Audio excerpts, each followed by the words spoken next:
और अब बात करेंगे, खत्म हुए कयास, टाइगर हुए पास। मुख्यमंत्री चंपई सोरेन ने फ्लोर टेस्ट पास कर लिया है।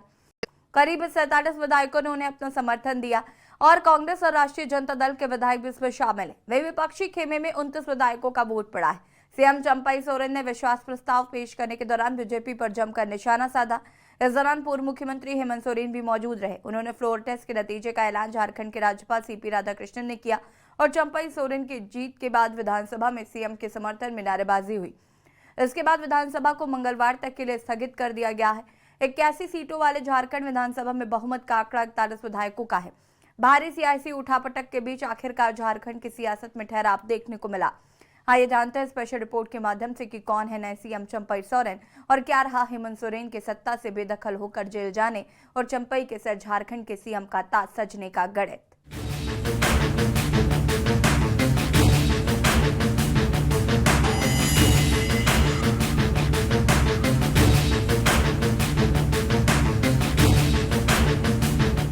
बीते सोमवार को फ्लोर टेस्ट से पहले सीएम चंपई सोरेन ने बता दिया था कि उनके पास 47 विधायकों का समर्थन है। उन्होंने दावा किया था कि झारखंड मुक्ति मोर्चा के समर्थक विधायकों का आंकड़ा 50 तक भी पहुंच सकता है। मुख्यमंत्री ने विधानसभा में विश्वास प्रस्ताव पेश किया था। चंपई सरकार को सीपीआईएमएल के विधायकों ने भी अपना समर्थन दिया है। राज्य विधानसभा में बीजेपी के 26 विधायक हैं और एजेएसयू पार्टी के भी 3 विधायक विपक्षी खेमे में शामिल हैं। हेमंत सोरेन की गिरफ्तारी के बाद चंपई सोरेन ने 2 फरवरी को बतौर मुख्यमंत्री शपथ ली। सीएम चंपई सोरेन ने बीजेपी पर हमला बोला और गंभीर आरोप भी लगाए। उन्होंने आरोप लगाया कि बीजेपी ने एक चुनी हुई सरकार को अस्थिर करने की कोशिश की। पूर्व सीएम हेमंत सोरेन की गिरफ्तारी पर उन्होंने कहा कि फर्जी मामलों में उन्हें अरेस्ट किया गया है। उन्होंने कोई अपराध नहीं किया। उन्होंने विश्वास प्रस्ताव पेश करने से पहले आरोप लगाया कि मुझे फंसाने के लिए बीजेपी केंद्रीय एजेंसियों का इस्तेमाल कर रही है। उन्होंने ये भी कहा कि झारखंड की नई सरकार हेमंत सोरेन एडमिनिस्ट्रेशन की है, पार्ट 2 है। विधानसभा में हेमंत सोरेन को प्रवर्तन निदेशालय द्वारा गिरफ्तार किए जाने से पहले इस्तीफा देना पड़ा था। केंद्रीय एजेंसी ईडी उनके खिलाफ कथित मनी लॉन्ड्रिंग मामले की जांच कर रही है। उन पर जमीन घोटाले में शामिल होने का आरोप है। पूर्व सीएम सोरेन पीएमएलए कोर्ट की इजाजत के बाद विधानसभा में विश्वास मत के लिए पहुंचे थे। विधानसभा में अपने भाषण में उन्होंने ईडी को उनके खिलाफ मामलों को साबित करने की चुनौती दी।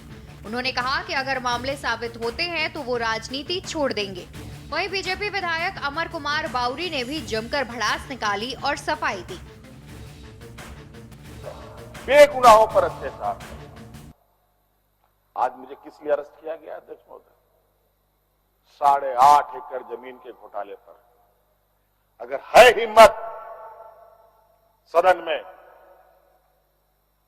तो कागज पटक कर दिखाएं कि 8.5 एकड़ का जमीन हेमंत सोरेन के नाम पर है। अगर होगा मैं उस दिन से राजनीति से इस्तीफा दे दूंगा। आपको इतना बेसिक ज्ञान होना चाहिए कि लोकतंत्र में जो सरकार होती है उसकी पूरी सत्ता अधिनीत रहती है राज्यपाल, गवर्नर, महामहिम गवर्नर के हाथों में। वो आते हैं और गवर्नर अपनी सरकार, मतलब चंपई जी की सरकार, जेएमएम आरजेडी और कांग्रेस की सरकार के उपलब्धियां बताने का काम करते हैं जो इन्होंने लिखा है। ये कोई पीएमओ से लिख करके नहीं आया है, सीएमओ से लिख करके आया है। और क्या व्यवहार होता है इनका साफ दिखलाता है कि इस सरकार में इनका विश्वास नहीं है। चंपई जी सिर्फ और सिर्फ मजबूरी के कारण बनाया गया। झारखंड के नए सीएम चंपई सोरेन ने अलग राज्य के लिए चली लंबी लड़ाई में अपना योगदान दिया, जिस कारण उन्हें झारखंड टाइगर कहा जाता है। चंपई ने झामुमो विधायक दल का नेता चुने जाने के बाद कहा था कि मैं अपने पिता सिमल सोरेन के साथ खेतों में काम किया करता था। अब किस्मत ने मुझे एक अलग भूमिका निभाने का मौका दिया है। क्या कुछ कहा था चंपई ने, सुनिए आप भी। वोट लेने के बाद भी हमको ऐसे ही लगता है कि जैसे पहले भी तो हम तो दिन रात मेहनत करते थे, जनता के बीच जाते थे, समस्या सुनते थे कि हो इससे पहले से हम लोग तो सुनते आए हैं और उसके लिए हम संघर्ष करके समाधान करते आए हैं। लेकिन आज जो जिस जगह हम पहुंचा, पूरा झारखंड प्रदेश का सारा वर्ग का, सारा समुदाय का हर चीज़ को हमको आज ध्यान में रख के हमको आगे बढ़ना है। देखो, हमको इस जगह में आने का हम कभी सोचा नहीं था। केंद्रीय एजेंसी से उनको पूछताछ हो रहा था, हम लोग भी सुनता था, इनका पास तो कोई ऐसा का गलत नहीं है कि यहाँ नेतृत्व परिवर्तन होगा। ये हम लोग नहीं सोचा था, हम भी खुद नहीं सोचे। चंपई सोरेन संथाल समुदाय से ताल्लुक रखते हैं। उन्होंने झारखंड को अलग राज्य का दर्जा देने के लिए भी लंबी लड़ाइयां लड़ी थी। साल 1990 में उन्होंने टाटा स्टील के अस्थायी कर्मचारियों के लिए अनिश्चितकालीन गेट जाम आंदोलन किया था। इसके बाद उन्होंने इस कंपनी में करीब 1700 मजदूरों की स्थायी तौर पर नियुक्ति करवाई थी। इस आंदोलन के बाद पूरे क्षेत्र के लोग ये मानने लगे थे कि चंपई सोरेन जिस आंदोलन की अगुवाई करेंगे उसमें जीत मिलेगी। साल 1991 में उन्होंने निर्दलीय चुनाव जीता और उसके बाद जेएमएम पार्टी में शामिल हो गए। चंपई सोरेन झारखंड सरकार में 3 बार मंत्री रह चुके हैं। साल 2005 के बाद से वो लगातार चुनाव जीतते आ रहे हैं। कोरोना महामारी के दौरान फरियाद करने आए लोगों की मदद करने को लेकर चंपई सोरेन चर्चा में बने रहे थे। चंपई सोरेन, किसान से सीएम तक का सफर। झारखंड में सरायकेला खरसावां जिले के जिलिंगोड़ा गांव में जन्मे। पिता के साथ खेतों में काम करने से लेकर राज्य के नए मुख्यमंत्री बने। 67 वर्षीय चंपई सोरेन का सफर काफी संघर्षपूर्ण रहा है। झामुमो प्रमुख शिबू सोरेन के वफादार माने जाते हैं चंपई सोरेन। चंपई सोरेन ने 90 के दशक में अलग राज्य की लड़ाई लड़ी। अलग झारखंड राज्य के लिए लड़ाई में उनका प्रमुख योगदान रहा। संघर्ष को लेकर उन्हें झारखंड टाइगर के नाम से भी जाना जाता है। धन शोधन के मामले में हेमंत सोरेन ने सीएम पद से इस्तीफा दिया। इस्तीफा देने के बाद हेमंत सोरेन को गिरफ्तार कर लिया गया। हेमंत की गिरफ्तारी के बाद चंपई झामुमो विधायक दल के नेता चुने गए। सरकारी स्कूल से चंपई सोरेन की मैट्रिक तक की पढ़ाई हो पाई थी। चंपई की शादी कम उम्र में ही हो गई थी। 4 बेटे और 3 बेटियां हैं। उन्होंने 1991 में सरायकेला सीट से उपचुनाव में निर्दलीय चुनाव लड़ा। निर्दलीय विधायक चुने जाने के साथ राजनीतिक करियर की शुरुआत की। इसके 4 साल बाद उन्होंने झामुमो के टिकट पर विधानसभा चुनाव लड़ा। झामुमो के टिकट पर भाजपा उम्मीदवार पंचू टूडू को हराया था। 2000 के विधानसभा चुनाव में इसी सीट पर वो भाजपा के अनंतराम टूडू से हारे। 2005 में भाजपा उम्मीदवार को 880 मतों से हराकर इस सीट पर फिर कब्जा जमाया। चंपई ने 2009, 2014 और 2019 के चुनावों में भी जीत हासिल की। वो सितंबर 2010 से जनवरी 2013 के बीच झारखंड सरकार में मंत्री रहे। अर्जुन मुंडा नीत भाजपा झामुमो गठबंधन सरकार में कैबिनेट मंत्री रहे थे। हेमंत सोरेन की 2019 की सरकार में खाद्य नागरिक आपूर्ति और परिवहन मंत्री बने। चंपई का नाम राज्य के नए मुख्यमंत्री के रूप में प्रस्तावित किया गया था। एक समर्थन पत्र राज्यपाल सीपी राधाकृष्णन को सौंपा गया और वो नए सीएम बन गए। एक दौर था जो बिहार से अलग झारखंड राज्य की मांग उठने लगी थी। शिबू सोरेन के साथ वो चंपई भी झारखंड के आंदोलन में उतर गए। जल्द ही झारखंड टाइगर के नाम से मशहूर भी हो गए। इसके बाद चंपई सोरेन ने अपनी सरायकेला सीट से उपचुनाव में निर्दलीय विधायक बनकर अपने राजनीतिक करियर का आगाज कर दिया। इसके बाद वो झारखंड मुक्ति मोर्चा में शामिल हो गए। बीजेपी नेता अर्जुन मुंडा की 2 साल 129 दिन की सरकार में झामुमो नेता चंपई सोरेन को कैबिनेट मंत्री बनाया गया था और अहम मंत्रालय दिए गए थे।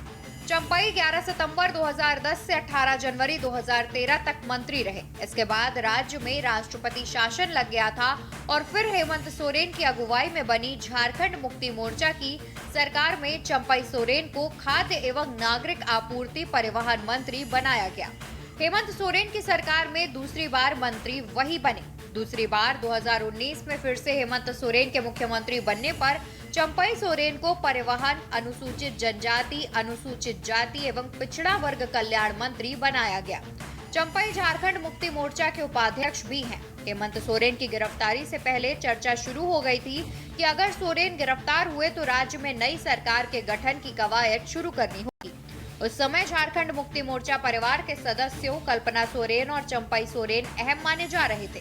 पहले विकल्प के तौर पर सीएम हेमंत सोरेन ने पत्नी कल्पना का नाम आगे रखा था, लेकिन सोरेन की पत्नी कल्पना का नाम पारिवारिक विरोध के बाद न आकर चंपई सोरेन का नाम प्रमुखता से सामने आया था। इन सबके बीच समांतर झारखंड की राजनीति अपनी जगह है, क्योंकि असली खेल चुनावी राजनीति का ही है, जिसमें भाजपा और झामुमो के लिए सबसे अहम है वहां की 14 सीटें। पिछले चुनाव में एनडीए ने इनमें से 12 भाजपा, 11 और आजूसू 1 सीट पर कब्जा जमा लिया। सिर्फ 2 सीटें नहीं मिल सकी थी। इन दोनों सीटों में से एक सोरेन की पार्टी झामुमो और एक कांग्रेस के पास है। जब आगामी चुनाव में बीजेपी के लिए एक सीट कीमती है, तो झामुमो के पास भी अपनी गिरफ्तारी को भुनाकर सीट बढ़ाने का मौका है। झारखंड की अपनी 12 जीती हुई और 2 हारी हुई सीटों के लिए भाजपा एड़ी चोटी का जोर लगा देना चाहेगी, तो हेमंत सोरेन के लिए भी ये जीवन मरण का सवाल होगा। अब बीजेपी और झामुमो दोनों के लिए चुनाव में मुद्दा है। देखना यह है कि कौन अपनी बात जनता को किस तरह से समझा पाता है। बीजेपी के लिए पश्चिम बंगाल और बिहार में इंडिया अलायंस के नेताओं ने ही मेहरबानी कर दी थी। ऐसे में झारखंड में भाजपा ने अपनी तरफ से जोर लगा दिया। बीजेपी के पास भ्रष्टाचार तो मुद्दा होगा, पर अब हेमंत सोरेन के पास उन्हें प्रताड़ित करने का मुद्दा है। हेमंत सोरेन के खिलाफ जैसे एक्शन केंद्र सरकार ने लिया, उनके खिलाफ जिस तरह की प्रतिक्रिया झारखंड में होनी चाहिए थी, वैसी नहीं आ रही है। किसी भी लोकप्रिय नेता की गिरफ्तारी पर आम जनता में जिस तरह का गुस्सा पैदा होता रहा है, वो पूरे राज्य में कहीं नहीं दिख रहा। न ही ईडी के एक्शन के खिलाफ विपक्ष ही मुखर हो रहा है। कांग्रेस के नेता ईडी और सीबीआई को तोता और सरकारी हथियार बोलकर शांत हो जाते हैं। कभी भी विपक्ष ने ईडी और सीबीआई के एक्शन को लेकर बड़ा राजनीतिक आंदोलन बनाने की कोशिश नहीं की, जबकि पूरे देश में विपक्ष के दर्जनों नेता ईडी और सीबीआई के टारगेट पर है। दरअसल चाहे वो केजरीवाल हो या हेमंत सोरेन, इनके खिलाफ मामले बेहद गंभीर हैं। शायद यही कारण है कि ना नेता ना जनता प्रतिक्रिया में आंदोलन करने को तैयार है। सोरेन पर जमीनी घोटाले में कार्रवाई का मामला सेना की जमीन की खरीद बिक्री से जुड़ा है। इसमें फर्जी नाम पता के आधार पर जमीन की खरीद बिक्री हुई थी। इस मामले में रांची नगर निगम द्वारा केस दर्ज करवाया गया था। ईडी ने इसी केस के आधार पर ECIR रिपोर्ट दर्ज कर जांच शुरू कर दी थी। जांच एजेंसी ने 4.55 एकड़ जमीन की खरीद बिक्री का खुलासा किया था। इसके अलावा आदिवासी जमीन पर अवैध कब्जे, सोरेन की गिरफ्तारी से पहले उनके प्रेस सलाहकार, साहिबगंज जिले के अधिकारी और एक पूर्व विधायक के आवास पर छापा मारा गया था। पर जनता शांति बनाए हुए रही, जिसका सीधा मतलब है कि अधिकांश जनता को कोई मतलब नहीं है, जिसका पूरा फायदा आने वाले दिनों में लोकसभा चुनाव में बीजेपी उठाने की कोशिश करेगी। हेमंत सोरेन के पिता भी झारखंड के सीएम रह चुके हैं। सोरेन परिवार में भी लालू परिवार, मुलायम परिवार, गांधी परिवार आदि की तरह सत्ता बाहर के लोगों को नहीं देने का चलन है। इन परिवारों के लिए सरकार गिर जाए ये मंजूर होता है, पर परिवार को ही यहाँ उत्तराधिकार मिलता है। 2009 में मुख्यमंत्री रहते हुए उपचुनाव हार जाने के चलते शिबू सोरेन को इस्तीफा देना पड़ा था। जेएमएम के पास 17, कांग्रेस के पास 9 और आरजेडी के पास 7 विधायक थे। 81 सदस्यों वाली विधानसभा में लंबे समय तक सत्ता हस्तांतरण वाली बातें चली, पर शिबू सोरेन तैयार नहीं हुए। फाइनली प्रदेश में राष्ट्रपति शासन लगाना पड़ा था। काफी कुछ सिचुएशन इस बार भी ऐसी बन रही थी। हेमंत सोरेन रिजाइन करने के बाद अपनी पत्नी कल्पना सोरेन को सीएम बनाना चाहते थे, पर उनकी अपनी पार्टी और सहयोगियों के बीच नाम अप्रूवल नहीं करा सके। सत्ता की कमान भले ही चंपई के हाथ लगी हो, लेकिन दबदबा दिशोम गुरु यानी शिबू सोरेन के परिवार का ही रहेगा। झारखंड की सियासत में सोरेन परिवार के दबदबे का अंदाजा इसी से लगाया जा सकता है कि परिवार का करीब करीब हर सदस्य राजनीति में सक्रिय है। हेमंत की पत्नी कल्पना को छोड़ दें तो लगभग सभी राजनीति में ही है। हेमंत सोरेन 2 बार झारखंड के मुख्यमंत्री रहे, तो वहीं उनके छोटे भाई बसंत सोरेन विधायक होने के साथ साथ जेएमएम के युवा इकाई के प्रमुख हैं। हेमंत की बहन अंजलि भी राजनीति में है और उनके बड़े भाई दुर्गा सोरेन भी विधायक रहे थे। दुर्गा सोरेन साल 2009 में अपने कमरे में मृत पाए गए थे। दुर्गा की पत्नी सीता साल 2009 में पहली बार विधानसभा सदस्य निर्वाचित हुई थी और लगातार 3 बार की विधायक हैं। हेमंत सोरेन खुद रामगढ़ कैंट सीट से विधायक हैं, वहीं सीता सोरेन विधानसभा में दुमका सीट का प्रतिनिधित्व करती हैं। हेमंत सोरेन के पिता शिबू सोरेन ने झारखंड राज्य की लड़ाई लड़ी थी। इसके पहले उन्होंने झारखंड में आदिवासियों की जमीन और महाजनी प्रथा के खिलाफ आंदोलन चलाया था। यही कारण है कि सोरेन परिवार का राज्य के आदिवासी समुदाय में बड़ा सम्मान है। अगर हेमंत सोरेन अपनी गिरफ्तारी को आदिवासी समुदाय के बीच केंद्र की बीजेपी सरकार द्वारा प्रताड़ित होने की बात समझाने में सफल होते हैं तो बाजी उनके नाम हो जाती है। हेमंत की गिरफ्तारी से आदिवासी समाज में भाजपा के प्रति नाराजगी बढ़ने का अंदाजा बीजेपी को भी है। इसी वजह से भाजपा इस गिरफ्तारी को राजनीतिक रंग देने से बच रही है। गोड्डा से भाजपा सांसद निशिकांत दुबे ने एक्स पर हेमंत सोरेन के खिलाफ जरूर मोर्चे खोल रखे हैं, पर जमीनी घोटाले में ईडी द्वारा हो रही जांच के बाद हेमंत सोरेन के विरुद्ध कार्रवाई को लेकर भारतीय जनता पार्टी ने सीधे तौर पर कभी उत्साह नहीं दिखाया।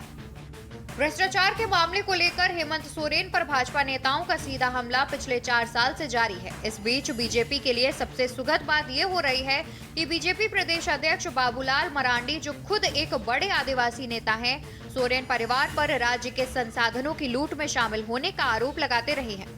बाबूलाल मरांडी की पार्टी में वापसी भाजपा ने एक मजबूत आदिवासी चेहरे को अपने साथ खड़ा कर लिया है। सबसे पहले विधानसभा में भाजपा विधायक दल के नेता बनाए गए बाबूलाल मरांडी ने ही हेमंत सोरेन और उनके परिवार के भ्रष्टाचार का मामला उठाया था।